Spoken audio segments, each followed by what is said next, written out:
अस्सलाम वालेकुम। Mohammad Javed Khan, assistant professor of chemistry, government post graduate science college. जैसे कि डियर व्यूवर्स, डियर स्टूडेंट्स, उम्मीद है आप अच्छे होंगे।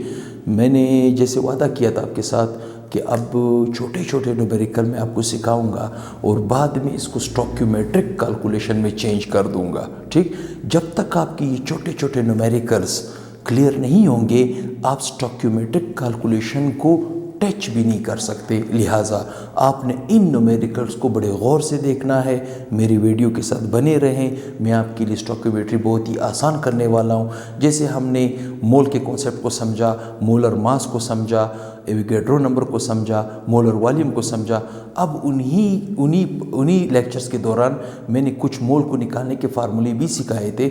अब आहिस्ता आहिस्ता उन फार्मूलों के ऊपर मैं आपको प्रैक्टिस सिखाने वाला हूँ। यहाँ पे आपके टेक्स्ट बुक में एग्जाम्पल्स है जो कि हलशुदा है, मैं उसको हल करने की कोशिश नहीं करूँगा, मैं प्रैक्टिस को हल करने की कोशिश करूँगा जो स्टूडेंट के लिए दी हुई है। प्रैक्टिस का आंसर आपको बुक के लास्ट में मिलेगा। तो इंशाल्लाह मैं आपको यहाँ पे सिखाऊंगा कि छोटे छोटे न्यूमेरिकल किस तरह हल किए जाते हैं। मैं आपको प्रैक्टिस करवाने वाला हूँ, उस प्रैक्टिस को आप गौर से सुने। बड़े आसान है, बड़े दिलचस्प न्यूमेरिकल्स है। इन्हीं छोटे छोटे न्यूमेरिकल्स को हम बाद में स्टोक्योमेट्रिक कैलकुलेशन का नाम देंगे। ठीक, जैसे मैं यहाँ पे ऑलरेडी क्वेश्चन लिख चुका हूँ। पहला प्रैक्टिस है, practice number first. Practice number first, इस प्रैक्टिस में आपसे क्या कह रहा है कि calculate the molar mass. Calculate what? Calculate the molar mass. Calculate the molar mass of what? Calculate the molar mass of KMnO4। KMnO4, KMnO4 को क्या कहा जाता है? पोटाशियम पर मैंगनेट। क्या कहा जाता है? पोटाशियम पर मैंगनेट। पोटाशियम पर मैंगनेट कहा जाता है, इसका नाम है, केमिकल नाम है इसका, पोटाशियम पर मैंगनेट।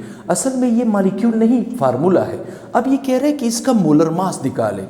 मैं पहले भी आपसे अर्ज कर चुका हूँ कि मोलर मास का मतलब है किसी भी एटम के एटॉमिक मास को ग्राम में लिखे मोलर मास, किसी भी मॉलिक्यूल के मॉलिक्यूलर मास को ग्राम में लिखे मोलर मास, किसी भी फार्मूले के फार्मूला मास को लिखे ग्राम में वो मोलर मास। तो कहने का क्या मतलब है, यहाँ पे आपसे मोलर मास मांगा जा रहा है। किसका मांगा जा रहा है? KMnO4 पोटाशियम पर मैंगनेट का। तो मैं क्या हमें सबसे पहले क्या करना होगा, इस फार्मूले के अंदर जितने मुख्तलिफ एलिमेंट्स है उनको हमने क्या करना है? वर्टिकली लिखना है। कैसे लिखना है? जैसे मिसाल कार्बन मैंगनीज से पोटाशियम मैंगनीज से मुख्तलिफ है तो मैं लिखूंगा पहले पोटाशियम को। ठीक, फिर मैंगनीज ऑक्सीजन से मुख्तलिफ है तो फिर मैं लिखूंगा मैंगनीज। फिर मैं क्या करूंगा? ऑक्सीजन मैंगनीज से मुख्तलिफ है तो फिर मैं ऑक्सीजन लिखूंगा। ठीक, अब हमने क्या करना है, जैसे मैंने इस फार्मूले के अंदर जितने मुख्तलिफ एलिमेंट्स थे मैंने वर्टिकली लिखे। वर्टिकली लिखने के बाद इनके एटॉमिक मासेस लिखे जाएंगे और उन एटॉमिक मासेस को नंबर ऑफ एटम्स के साथ मल्टीप्लाई किया जाएगा और उनको ऐड करके जो मास हमारे पास निकलेगा वो मोलर मास कहलाया जाएगा। असल में वो मास आपके पास होगा फार्मूला मास, लेकिन फार्मूले मास को हम मोलर मास कह सकते हैं। जैसे मैं पहले लेक्चर में बता चुका हूँ कि एक तीर से 5 शिकार, सेम इस केस यहाँ पे आपके पास पैदा होगा। जैसे मैं सबसे पहले क्या करने वाला हूं, इनके एटॉमिक मासेस लिखने वाला हूं। एटॉमिक मासेस, ठीक, क्या करने वाला हूं? एटॉमिक मासेस लिखने वाला हूं। कैसे? पोटाशियम का अगर पीरियोडिक टेबल में देखा जाए, पोटाशियम का एटॉमिक मास आपके पास पाया जाता है 39। कितना पाया जाता है? 39।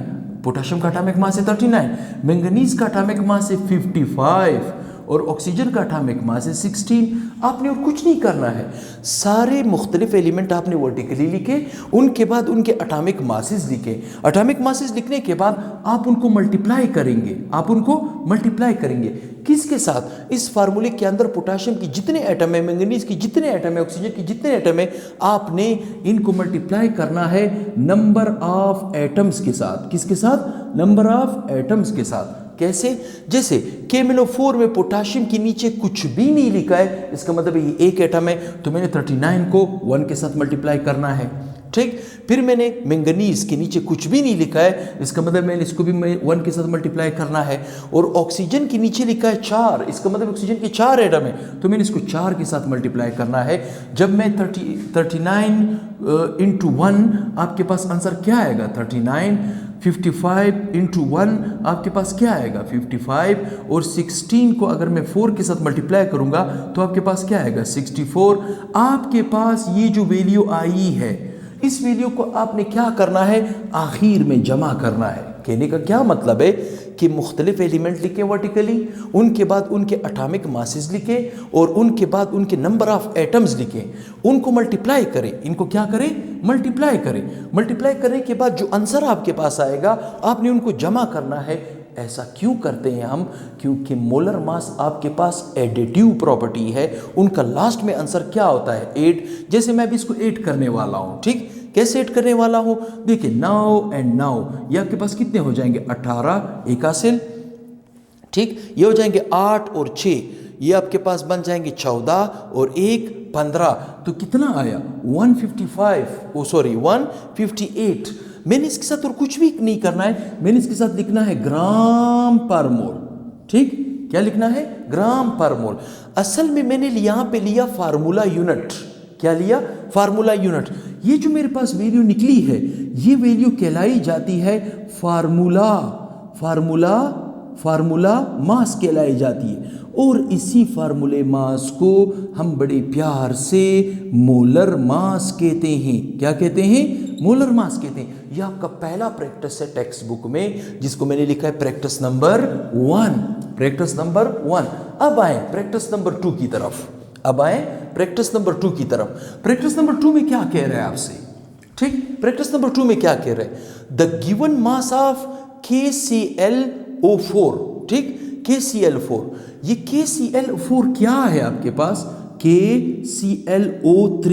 ये क्या है, इसे हम कहते हैं पोटाशियम क्लोरेट। क्या कहते हैं, पोटाशियम क्लोरेट। इस कंपाउंड का नाम क्या है, पोटाशियम क्लोरेट। ये कह रहे the given mass of potassium chlorate, मतलब आपको पोटाशियम क्लोरेट का क्या दिया जा रहा है, मास दिया जा रहा है। पहले मैं आपको बता चुका हूं फार्मूले में कि जो मास हमें न्यूमेरिकल में दिया जाएगा उसे कहा जाएगा गिवन मास। तो लिहाजा इसका मुझे गिवन मास दिया जा रहा है, गिवन मास मुझे दिया जा रहा है। Given mass of potassium chlorate का कितना दिया जा रहा है, 12.25 ग्राम। कितना दिया जा रहा है, 12.25 ग्राम दिया जा रहा है। अब ये मांग क्या रहा है कि calculate the number of mole of potassium chlorate, question mark. मतलब पोटाशियम क्लोरेट से आपका क्या मांगा जा रहा है, नंबर ऑफ मोल मांगा जा रहा है। क्या मांगा जा रहा है, number of mole. Number of mole को निकालने के 2 फार्मूले थे। इससे पहले वीडियो जो मैं बना चुका हूं वहां पे मैं नंबर ऑफ मोल को निकालने के 3 मुख्तलिफ फार्मूले सिखा चुका हूं। उनमें से जो पहला फार्मूला होगा वो यहाँ पे एप्लीकेबल होगा। कैसे, मैं यहाँ पे लिखूंगा नंबर ऑफ मोल। क्या लिखूंगा, नंबर ऑफ मोल बराबर है, असल में फार्मूले में क्या है, mass divided by molar mass. लेकिन यहां पे मुझे अगर मास दिया हुआ है, गिवन मास, मतलब हमसे मांगा जा रहा है n, question mark, number of mole हमसे मांगा जा रहा है। इसका मतलब है गिवन मास तो मुझे दिया हुआ है, तो मैं फार्मूले में लिखूंगा given mass divided by molar mass. Given mass divided by molar mass, ठीक। अब मेरे पास फार्मूला तैयार हो चुका है, मैं इसमें जस्ट वैल्यू पुट करूंगा।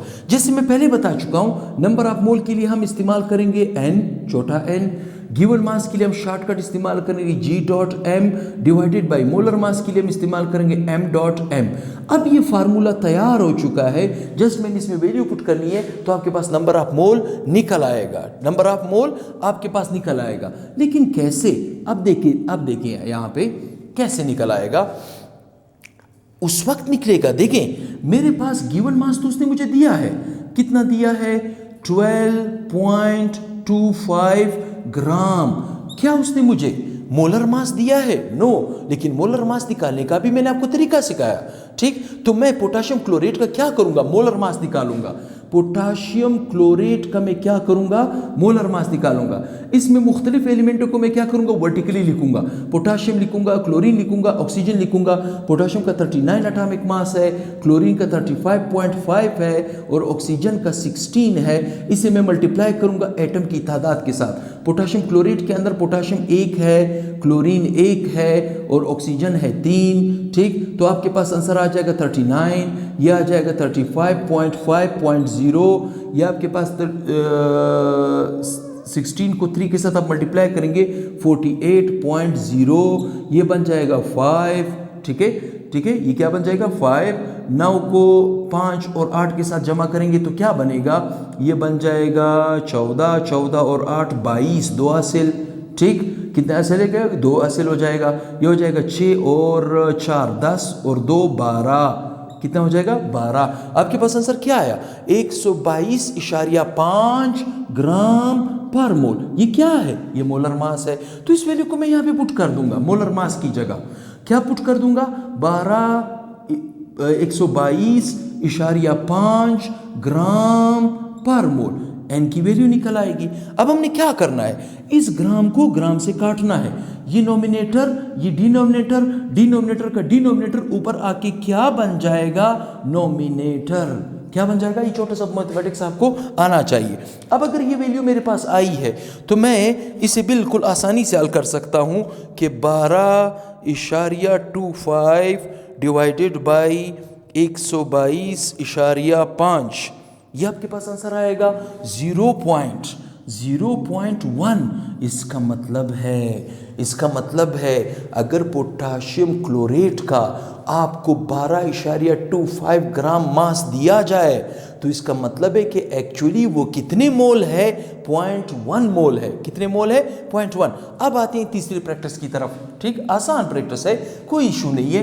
प्रैक्टिस नंबर 3, ठीक, प्रैक्टिस नंबर 3 में क्या है, what is the mass of 1.5 mole of calcium hydroxide. मतलब मुझे कौन सा डेटा दिया हुआ है न्यूमेरिकल में और कौन सा डेटा मुझसे मांगा जा रहा है, ठीक। व्हाट इज द मास, मतलब मुझसे गिवन मास, मुझसे मास मांगा जा रहा है, तो मैं क्या लिखूंगा, required mass of calcium hydroxide मुझसे मांगा जा रहा है, क्वेश्चन मार्क, ठीक, क्वेश्चन मार्क। मुझे नंबर ऑफ मोल दिए जा रहे हैं, कितने दिए जा रहे हैं, नंबर ऑफ मोल, मतलब एन की वैल्यू मुझे मिल रही है 1.5 मोल, क्या दिए रहे, नंबर ऑफ मोल मुझे दिया जा रहा है। फार्मूला क्या था, देखिए फार्मूला था एन बराबर है required mass divided by molar mass, ठीक। पहले मैं इस फार्मूले को रीसेट करेंगे, मतलब मुझसे मास मांगा जा रहा है, रिक्वायर्ड मास क्वेश्चन मार्क, तो मोलर मास का यहाँ पे क्या काम, मैं इस फार्मूले को रीसेट करूंगा तो इस तरफ ले आऊंगा, तो मैं क्या कहूंगा, मोलर मास यहाँ पे भी लिखूंगा, यहाँ पे भी मैं मोलर मास लिखूंगा, छोटा सा मैथमेटिक्स होगा, मोलर मास को काट देगा, मेरे पास फार्मूला निकल आएगा, रिक्वायर्ड मास बराबर है, रिक्वायर्ड मास बराबर है एन ज़रबे मोलर मास, एन ज़रबे मोलर मास। एन तो मुझे मिल रहा है 1.5 मोल, लेकिन क्या वो मुझे मोलर मास दे रहा है, नहीं दे रहा। लेकिन अगर मैं कोशिश करूं तो कैल्शियम हाइड्रोक्साइड का मैं मोलर मास निकाल सकता हूं, कैल्शियम हाइड्रोक्साइड का मैं मोलर मास निकाल सकता हूं। कैसे निकालूंगा, कैल्शियम को लिखूंगा, ऑक्सीजन को लिखूंगा, हाइड्रोजन को लिखूंगा। कैल्शियम का एटॉमिक मास हमारे पास पाया जाता है 40, ऑक्सीजन का है 16 और हाइड्रोजन का है 1, ज़रब देंगे, ठीक। कैल्शियम के नीचे कुछ नहीं लिखा, इसका मतलब है 1 है, ऑक्सीजन ब्रैकेट में बंद होकर 2 लिखा, इसका मतलब ऑक्सीजन के 2 एटम है, हाइड्रोजन के भी 2 एटम है, ठीक। तो आपके पास 40 एकम 40, 16 दूना 32 और 2 एकम 2, इनको आप जमा करोगे तो क्या बनेगा, ये हो जाएगा 4, ये हो जाएगा 7 ग्राम पर मोल। इसका मतलब है मोलर मास मेरे पास निकल आया, तो मैंने यहाँ पे क्या लिखना है, 74 ग्राम पर मोल, ठीक। अब हमने क्या करना है, यूनिट को यूनिट से काटना है, मतलब मोल को मैं पर मोल से काट दूंगा। आंसर मुझे किस में मिलेगा, ग्राम में, किस में मिलेगा, ग्राम में मिलेगा। अब अगर मैं इस वैल्यू को लूं, कौन सी वैल्यू,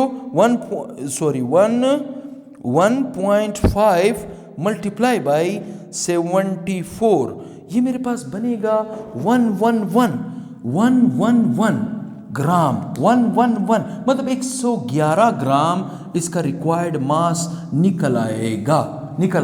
3 न्यूमेरिकल्स हो गए।